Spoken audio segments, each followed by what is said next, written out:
And we kind of mentioned it earlier, but I think another important point to remember is that the same kind of issues arise in community and issue organizing with Democratic front groups.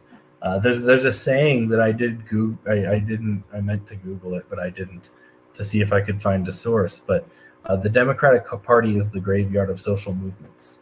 I'm sure every person on the left has heard it. I'm sure most people on the left have said it. But it's true, right?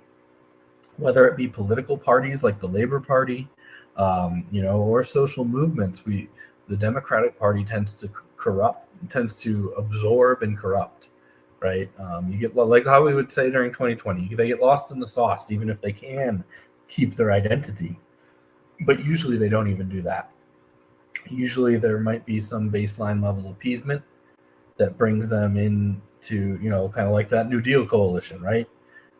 You get a little, you come in, and then you find out that you're slowly fading away, or you're just immediately fading away. So there are a litany of Democratic Party line community and issue groups that serve to funnel energy into supporting Democratic parties and attempting to influence policy from within. These organizations vary in their connection from official connections, right, where you're officially part of your Democratic Party apparatus, all the way to non-partisan organizations whose leadership are simply Democrats, and therefore that's the only perspective that is allowed at the table. It doesn't even have to be conscious all the time. I remember that I remember when during Occupy we were meeting in our local AFSCME headquarters, and during one of the meetings I raised the question, should we start finding a new meeting place because the elections are coming up and we're meeting under a picture of Obama? And that suggestion was taken very badly by the Democrats in the room, who could not believe I would accuse them of, having any kind of allegiance to the party over the movement. And they got even more mad when I told them to come talk to me next April when they would all be gone. And come next April, they were all gone working on Democratic campaigns, right? So even, in a movement like Occupy, there was those unconscious guides. So what this means is that much of the civic energy in our society is being co-opted and often funded by capitalist interests, right? So for the same reason, and that funding is a linchpin, right? That funding is key, like we talked about, right? When you build your funding on capitalist, sources, and the capitalists have the baseball bat, that's a very, very precarious house of cards that you've built. And more so than parties, maybe, these civic organizations are beholden to those donors, right? They have staffs and all kinds of things that are reliant on that next benevolent check coming in. So that's that same reason we must have independent political parties that are independent of capital. Our social movements have to be as well. It makes me think of a job I almost got a decade ago where I applied to be a political director for an environmental not-for-profit. Everything went well. I thought I had the job. I got a call from the executive director personally to tell me they really, really loved me, but someone with 25 years experience applied for the job too. And they had to make a choice between someone who could hit the ground running right now and someone who was more in line with where they wanted to go but would need to build there. And so they took the short-term choice.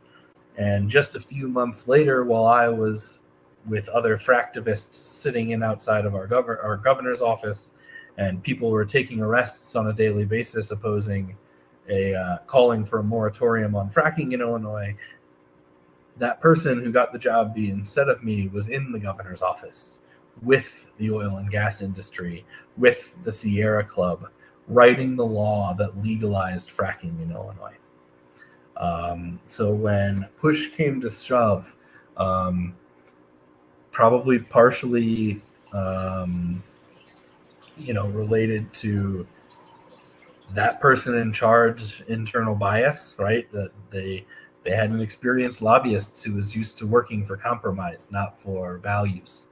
But also, I am sure that funding was on the line on how they came down on those fights. Oh yeah, we have a number of environmental organizations in Pennsylvania that are that way, that kind of rely on the Democratic machine as part of their fundraising and outreach, and they get stuck in that same lesser evil argument of like supporting the Democratic Party that at every level in Pennsylvania, from our local in Pittsburgh up to the state, has been in favor of fracking, has been in favor of expanding the petrochemical industry, and all of these environmental problems that we're seeing in the state. The Democrats have been behind that and have pushed it, but you end up with these nonprofits that call them the climate champions compared to the Republicans, right? Because they pick the lesser evils, so to speak, even though all of this is bipartisan legislation. The emphasis starts to be on what the donors want, what the donors are telling the Democratic Party. And so you start to see an emphasis on, instead of getting rid of fracking, it's, well, we want to work with the governor to try to put sensible regulations on how much emissions that fracking should have. And you could see how things start to get watered down because of being involved in the Democratic Party, because of being involved with their donors, because of this sense that, you have to compromise with capitalism as opposed to, building a movement that's really going to demand something different. And so instead you see citizens movements. Instead, we have citizens movements that are independent, that have, for example, in some townships in Western Pennsylvania, they at the local level passed local ordinances to ban fracking within their municipality. They can't by themselves change the state, but they can ban it in their municipality. And so, they're taking a stand against Republicans and Democrats by organizing themselves locally in these independent groups.